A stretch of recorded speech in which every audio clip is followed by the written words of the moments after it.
ये तो मुंगेरी लाल के सपनों से भी और मुझे लगता है कि जो मुंगेरी लाल के सपने होंगे वो कहीं ज्यादा हकीकत के धरातल पे होंगे।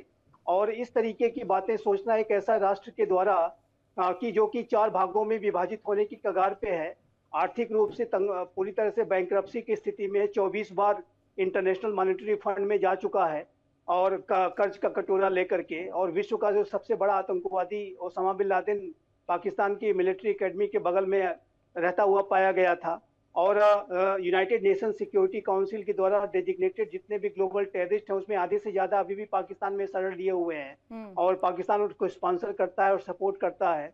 ईरान के बाद पाकिस्तान ही दूसरा ऐसा राष्ट्र है जो कि आतंकवाद को अपनी इंस्ट्रूमेंट ऑफ स्टेट पॉलिसी के तौर पर आतंकियों को स्ट्रेटेजिक असेट के रूप में इस्तेमाल करता है। एक ऐसा राष्ट्र जिसको कि भारत ने 4 युद्धों में सीधा सीधा हराया और 3 आतंकवाद विरोधी कार्रवाइयों में उसके घर में घुस करके और हर बड़ी से बड़ी कार्रवाई की और आतंकी ठिकानों को मिट्टी में मिलाया, नस्तानाबूद किया। तो जो अगर वजूद अगर किसी का मिट रहा है तो वो तो पाकिस्तान का एक ऐसा राष्ट्र है ना, कि जहां पर पंजाब के जो लोग, इन्होंने गधे भी बेच दिए, इन्होंने अपने पोर्ट्स बेच दिए, रहा क्या इनके पास? सिर्फ वो कंगाली वाला कटोरा। अब कटोरे में पहले तो मॉनेटरी फंड से या पैसे ही लिया करते थे ना, लोन ही लिया करते थे, अब तो ये पानी के लिए भी बोतल लेके घूमेंगे, वो भी अब नौबत आने वाली है। इसके मालिक सर, एक प्रतिक्रिया आपकी इस पर। रितु जी, सभी को पैनलिस्ट को मेरा सादर नमस्कार। देखिए, मैं सुपर पावर से शुरू करता हूँ। हाँ, पाकिस्तान सुपर पावर क्यों नहीं है मैम? सुपर है, गुर्बत में सुपर है, पैसे मांगने में सुपर है, आतंकवादी जनरेट करने में और उनको स्टेट पॉलिसी में अमल बनाने में सुपर है जी। पावर भले ही ना हो, घर तो में तो अंधेरा है, बल्ब तो जलते नहीं है। सुपर है कंगाली में और सुपर है किसमें? नैरेटिव बिल्डिंग में। झूठ फैलाते हैं पूरी दुनिया के अंदर। अब इनके जंजुआ हो या फिर इनके चौधरी साहब हो जो आज DGISPR है, अब ये इनकी किसी एक की बात हो तो बताओ। पावर नाम की तो चीज नहीं है। कहां है आपके डैम जो पावर जनरेट करने थे? अभी सिंधु जल समझौते को अभी तो एबेंस में रखा है, कैंसिल तो किया ही नहीं है हमने। अभी हाहाकार मचा रहे हो आप लोग। नहीं तो इसमें तो ये भी एड ऑन किया गया भारत की तरफ से, IWT इंडस वाटर ट्रीटी रद्द करने के साथ साथ ये तस्वीर दिखाई गई कि खून और पानी एक साथ नहीं बहेंगे। साथ ही ये भी बताया गया कि हमारे पास तो कई ऐसी परियोजनाएं, कई ऐसे प्रोजेक्ट्स है जिस पर वर्क ऑन किया जा रहा है और जब चाहे ऐसी एक पूरी स्थिति, एक पूरी तकनीक बनाई जा रही है, विकसित की जा रही है, जिससे पानी मुंह तक पहुंचकर वापस छीन लिया जाएगा, किसी और तरफ मुंह मोड़ दिया जाएगा। नीतू जी, मैं इस पे भी कमेंट करता हूं। मैं एक ही चीज बोलता हूं ना, कहते हैं ना गांव देहात में एक बड़ी कहावत है कि छाछ तो बोले वो छलनी भी बोले जिसमें 70 छेद। आपके पास इतनी फॉल्ट लाइंस हैं, फिर भी आप पूरी दुनिया से पंगा लेने में सबसे आगे हो। आपके जो DGISPR का क्या कहते थे जब हमने सिंधु समझौता को अबेंस क्या बोल रहे थे? वो कह रहे थे कि तुम हमारी पानी बंद करोगे, हम तुम्हारी सांसें बंद कर देंगे। और बड़े बड़े लहराते हुए अंदाज में वो पूरी पाकिस्तान की जनता को बेवकूफ बना रहे थे। एक इनके 10% ब्रेन है मिस्टर, एक लीडर हैं जिनको 10% ब्रेन कहा जाता है। चलो, वो क्या कह रहे थे कि दरियाए सिंधु में खून बहेगा। पहले तो नदीम साहब बैठे हैं, तो नहीं जवाब दे दीजिए नदीम साहब। हाँ जी, देखिए, हम तो ये खून बहाने के और इसके जो है ना कायल नहीं है, ठीक है। हम तो जनाब मोहब्बत वो बयान कहाँ से आते हैं? आपके हुक्मरानों से ही तो आते हैं। लेकिन अल्हम्दुलिल्लाह काउंटर करते हैं। आप देखिए, इंडिया जैसे बड़ी ताकत को, बड़े मुल्क को जो पाकिस्तान से तकरीबन 5 गुना बड़ा है, अब तो खैर हम भी उसके बराबर हो गए। सऊदी अरब हमें मिल गया तो हम इतने ही बराबर हो गए। लेकिन बहरहाल उसको जिस तरह काउंटर किया अल्हम्दुलिल्लाह पाकिस्तान ने, आप देखें कि 1 इंच की जमीन भी इनके पास नहीं है। ये जो मर्जी बातें करते रहे कि ऐसा है वैसा है, धरावी इनके पास है, हमारे पास औरंगी टाउन है, दोनों को मिला लें। हमारा डिफेंस का बजट आपको बता दिया, आप अपना डिफेंस का बजट देख लें। उसके बावजूद एक छोटी पावर ने जिस तरह आपको रिस्पॉन्ड किया, अब हम डिफेंस का बजट, आपका कुल बजट जम्मू कश्मीर के बजट से भी कम है। चेक कर लीजिएगा, आंकड़े नहीं पता आपको? डिबेट में आए, आंकड़े नहीं पता आपको? जम्मू कश्मीर का जितना बजट है ना उतना बजट है पाकिस्तान का। प्लीज चेक करके आइएगा डिफेंस बजट, उसके बाद डिस्कस कीजिएगा।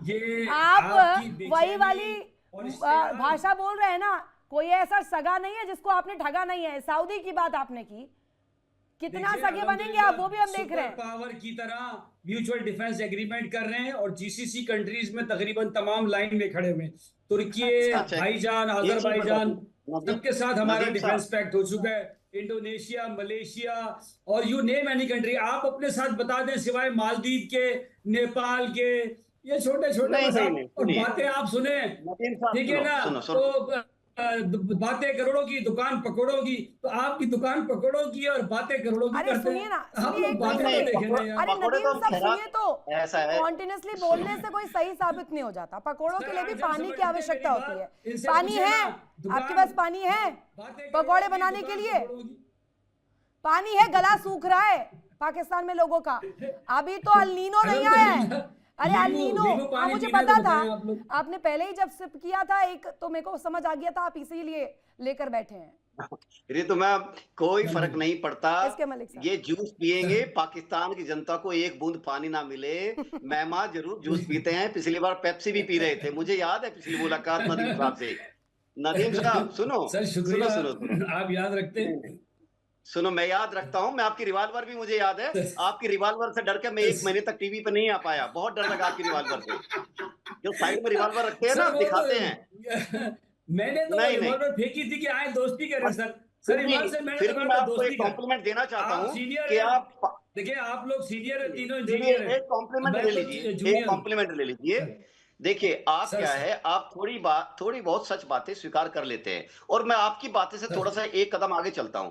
देखिए पाकिस्तान का बहुत बड़ा नुकसान पाकिस्तान ने खुद इसलिए किया है कि उसने हर कदम पे, हर क्षेत्र में भारत की बराबरी करनी चाहिए। अरे देखिए, जो कंट्री जिस साइज का है, जिसकी शिक्षा व्यवस्था एक तरह से धर्मांध की तरफ जाती है, तो कि आप साइंटिस्ट कहां से लाओगे? और लाओगे तो अब्दुल कादिर खान जैसा, जिसने दुनिया के मार्केट में यूरेनियम बेचा, और उसके बाद उनको पकड़ के आप ही लोगों ने उनको जो किया किया पूरी दुनिया को मालूम है।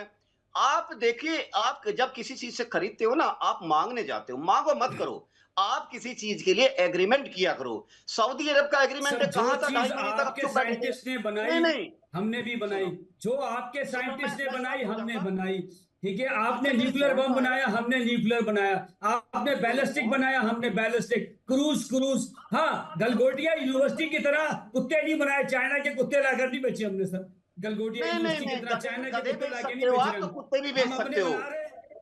नदीम जी, कुत्ते गधे तो बेच सकते बेच ही हो, कुत्ते भी दिए, बेचोगे आप? गधे तो बेच ही दिए, अब आवश्यकता, मैं उस स्तर तक नहीं जाना चाहती हूँ। नदीम साहब, SSBN, रुकिए ना, सुनिए तो, सवाल तो सुनिए।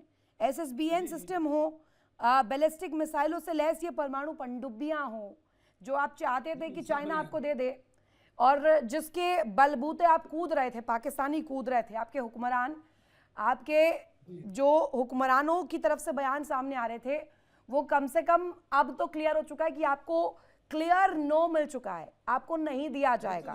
डेंजरस, डिजास्ट्रस बताया है आपको? हमें जरूरत नहीं है, हमें जरूरत नहीं है, हमें सेकंड क्यों स्ट्राइक गए थे कैपेबिलिटी सऊदी अरब में मिल गई है। और आप देखिए कि हमारे हर साइंटिस्ट ने आपकी हर चीज का जामवाल जवाब सर, दिया। हाँ, आपने जामवाल सर रशिया से जवाब दें। टेक्नोलॉजी ली, हमने अपनी टेक्नोलॉजी खुद बनाई सर। जामवाल सर, या देखिए, अब इन्होंने बोला कि हमें वो नहीं चाहिए, एयरक्राफ्ट कैरियर नहीं चाहिए, क्योंकि हमारी कोस्ट लाइन उतनी बड़ी नहीं है। अब इनको, आई एम श्योर इनको पता है कि एयरक्राफ्ट कैरियर कोस्टल डिफेंस के लिए नहीं होते, ब्लू वाटर पावर प्रोजेक्शन के लिए होते हैं। खैर उसकी तो सोच नहीं है, तो इसलिए आपको एयरक्राफ्ट कैरियर लेके भी क्या करोगे, क्योंकि वहां तक आपकी सोच ही नहीं पहुंचती है blue water power projection.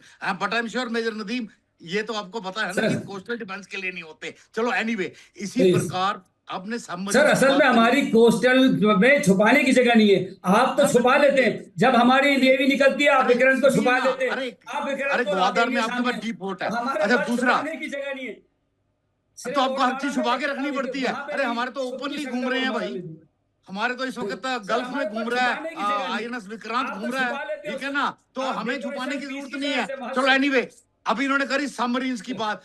Submarine, nuclear submarine भी शैलो वाटर्स के लिए नहीं होती। शैलो वाटर्स जो पाकिस्तान के आगे पीछे हैं, अब इनकी प्रॉब्लम है वही ना कि सामान लेना है, उसके बाद छुपा के रखना है, उसको इस्तेमाल थोड़ी करना है। डीप वाटर में जाना ही नहीं है। अमन जब वहां तक है कि नहीं, हमें डीप वाटर में जाना है। अभी नदीम थोड़ा सुन लीजिए, अटलांटिक के लिए आपने बहुत बोला। अच्छा ठीक है सर, अभी 2 मिनट सुन लीजिए, ठीक है सर, ठीक इसी बात उन्होंने बोली कि सऊदी अरेबिया हमको मिल गया। अरे इनको सऊदी अरेबिया नहीं मिला, सऊदी अरेबिया को किराए की सिक्योरिटी एजेंसी मिल गई। अभी इनको फर्क ही नहीं समझ आता कि कोई सिक्योरिटी गार्ड अगर किसी बिल्डिंग के बाहर खड़ा करता है, वो बिल्डिंग उसकी नहीं हो जाती। हमें मिल गया, हमें मिल गया, आपको क्या मिला? आपको पैसे फेंके। ये तो मोहल्ले के लड़के इस तरह बातें करते हैं सर, सीरियसली ये कोई लॉजिक नहीं है। This is not logic. आपको अपनी सॉइल से एक काउंटर स्ट्राइक करना या एक इवन होस्ट करना न्यूक्लियर बॉम्ब, आपको लगता है सीरियसली वो है कहीं? देखिए सुनिए, अगर आपके ऊपर जब अगला हमला होगा, सऊदी अरेबिया आपकी मदद के लिए नहीं आएगा। अब भी जब भी होगा सऊदी अरेबिया में हमला, आप आओगे, बिकॉज आपके कॉन्ट्रैक्ट वही सिक्योरिटी गार्ड वाला है और आप वहीं बैठे हो करके, इससे ऊपर कुछ नहीं है। तो इस गलतफहमी में के ऊपर गलतफहमी के ऊपर गलतफहमी, इतनी गलतफहमी मोहल्ले के लड़के बातें करते हैं इस तरह, मोहल्ले के लड़के बातें करते हैं इस तरह। सर मैंने आपको सर इस तरह मोहल्ले के लड़के बातें करते हैं। पाठ ना पढ़ाएं पहले तो नदीम साहब, लेकिन दूसरी तरफ सवाल सज्जाद बुखारी जी ने भी ज्वाइन कर लिया है। मुनीर साहब के पास तो वो बटन भी है बुखारी साहब, न्यूक्लियर पावर का, कि जब चाहे वो दबा सकते हैं। संभाल पा रहे हैं, नहीं संभाल पा रहे हैं? आदाब से बहुत शुक्रिया। मेजर साहब भी देख रहे हैं। मेजर साहब मुहज़्ज़िब, गुफ्तगू, तहजीब, तमद्दुन और कंटेंट, रेलिवेंसी, ये सब का सब जो है यहाँ पे बिल्कुल बेकार है। भांड किस्म के तज्जिए हैं। यानी आप जरा गुफ्तगू मुलायजा फरमाएं, न्यूक्लियर सबमरीन की बात करने वाले और ये मुंह फोड़ फोड़ कर हाँ आ जाएगा, तोड़ देगा, मार देगा। देखिए यहाँ इस तरह की बातें ना करें। आप टपोरी नहीं है, आप सेना में सर्व कर चुके हैं कर्नल भाई। साहब, आपसे कहा बात नहीं कर रहा मैं, आप चुप बैठिए। आपसे बात नहीं कर रहा, आपसे बात नहीं कर रहा। मैंने आपको फैक्ट दे रहा हूँ, फैक्ट दे रहा हूँ। आपको तो लग रहा है, बुरा लग रहा है, जस्ट टू बैठ। आप एक पत्रकार हो, पत्रकार की तरह बात करो। In any case I have come with you before. आप कभी फैक्ट की बात करते ही नहीं हो, फैक्ट की बात करते ही नहीं हो। तो इसलिए मैं मेजर नदीम को, अरे मेजर नदीम से बात कर रहा था, because at least he has sense. उनको समझ आता है, उनको समझ आता है कि क्या बात कर रहे हैं। मैं उनसे वार्तालाप कर रहा हूं, आप चुप करके बैठिए, ठीक है? आपसे बात नहीं करना चाहता मैं, आपसे नहीं बात करना चाहता, बिकॉज आपको बात करने की वो नहीं है। मैं मेजर सज्जाद बुखारी जी, एक मिनट सज्जाद बुखारी जी, मुनीर साहब ने तो एक बयान दिया था ऑन रिकॉर्ड, ये आया था सामने कि पाकिस्तान की सेना अल्लाह की सेना है, पत्थर भी फेंकिए तो वो बम बारूद बन जाता है। वो बम बारूद भी काम नहीं आ रहा है। वो भाषा ही समझ नहीं आती है। जब तक आपकी डिजिटल ठुकाई नहीं होती आपको समझ नहीं आती है। आप कह रहे थे ना अभी, मलिक साहब थोड़ी देर पहले कह रहे थे बड़ा देश और बड़ा साइज। हम जब छोटे हुआ करते थे, हम स्कूल में कहते थे कि बेटा ये बताओ कि अकल बड़ी या भैंस। तो आप जैसे जो होते थे ना मलिक साहब, वो कहते होते थे भैंस बड़ी है, लेकिन जो समझदार होते थे वो कहते थे अकल बड़ी है। नहीं, मैं बताता हूँ अकल की ठुकाई आपने बताइए इन्हें, आपकी दुर्गत पाकिस्तानियों से एक्सपेक्टेशन है ये। वैसे मलिक साहब प्लीज जवाब दे दीजिए। रितु जी, की पहेलियां जो जामवाल साहब ने एग्जाम्पल दिया है, ये इनको समझाने के लिए दिया है। और इनको इतनी, इनकी बुद्धि मोटी है, इनकी खासकर सज्जाद की, इसको ये समझ नहीं आता कि ये कह क्या रहे हैं। वो एक एग्जाम्पल देकर तुम्हें समझा रहे हैं, क्योंकि मदरसे की फौज समझने लायक नहीं होती। और ये धार्मिक, ये धर्मांधता, जिस जिहादी कट्टरता से तुम आया ना, तुम दूसरी भाषा समझते ही नहीं हो। और तुम्हें मैं समझाता हूँ सज्जाद क्या है। क्यों 2.5 महीने तक कहाँ थे तुम? तो बड़े सऊदी अरब के तो बड़े खरमखा बने थे, बहुत बड़ी पैक लेके घूम रहे हो। ईरान के खिलाफ काहे पतलून गिली हो गई? ईरान के खिलाफ क्यों एक्शन ले लिया? ईरान के खिलाफ जब वो बम्बार्ड कर रहा था, ईरान बम्बार्डमेंट कर रहा था सऊदी अरब पे, कहाँ थे तुम सज्जाद? कह रहे बड़ी लेके आए और पानी रोक दिया, तुम लोग क्या करो? रोका है ना पानी? अरे तुम्हें तरसाएंगे, बूंद का चिंता क्यों कर रहे हो? हर बूंद को तरसाएंगे तुम्हें। और तुम्हारी बूंद से जो तुम्हारा 10% ब्रेन है ना, तुम भी उसी के एक्सटेंशन हो।